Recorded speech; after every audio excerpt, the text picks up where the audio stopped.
Hello friends, this is BS academy classes presented by Sandeep.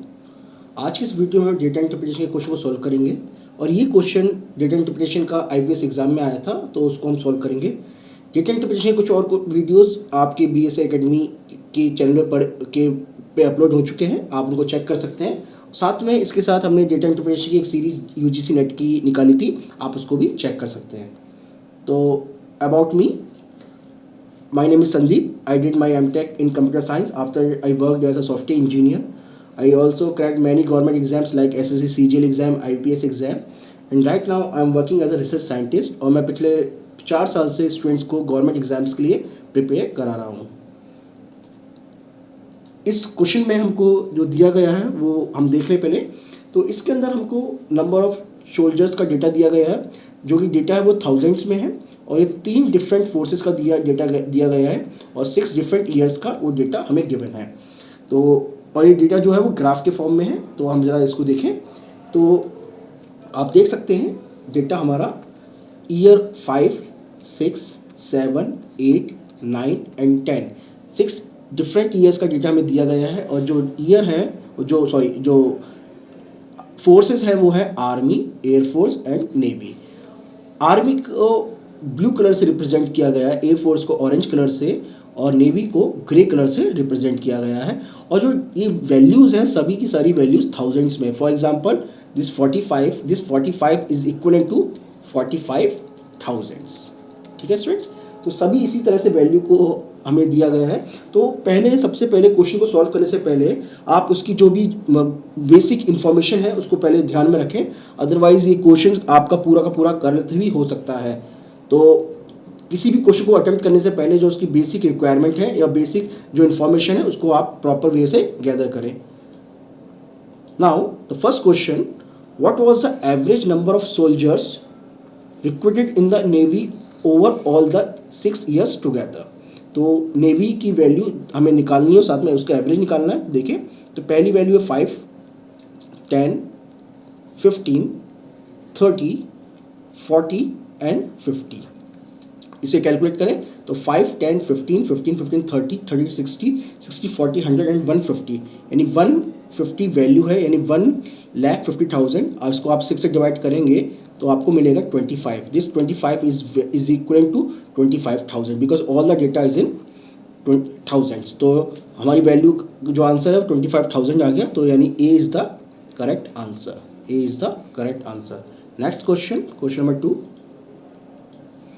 हमें data दिया गया है the number of soldiers recruited in navy in year 2009 was what percent of the soldier recruited in army in year 2006। तो 2009 में जरा value है navy की कितनी है 40, एंड 2006 में जो वैल्यू है आर्मी की कितनी है 25।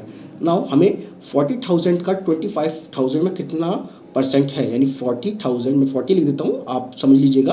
तो 40 divide by 25 is equals to, हम से 5 से कैंसिल कर सकते हैं, तो 8/5 which is equals to 1.6। Now this value is in percent में निकालना है, तो आपसे 100 से मल्टीप्लाई करें, देन इज इक्वल्स टू आप करेंगे तो 160 आ जाएगा, यानी 160%।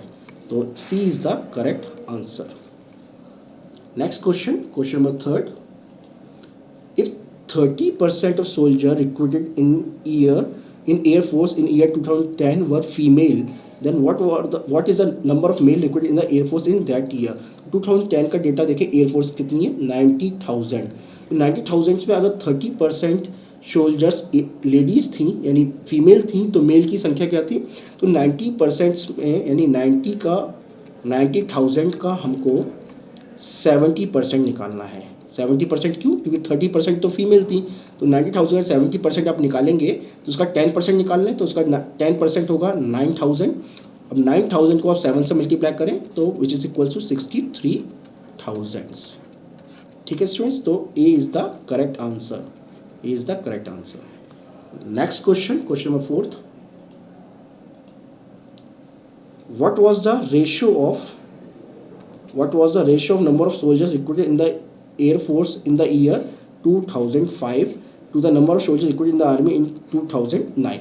तो 2005 के अंदर एयरफोर्स कितना था 10 था, और 2009 में आर्मी की वैल्यू थी 75।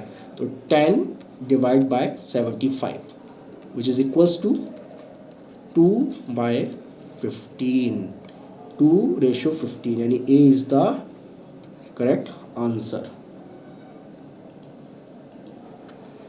Now question number 5th, what was the approximate percentage decrease in the number of soldiers recruited in the year army in 2008 as compared to the year previous year?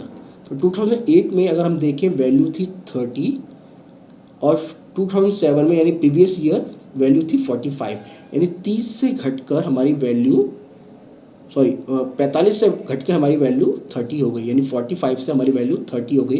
कितने का decrease हुआ students? 15 का decrease हुआ।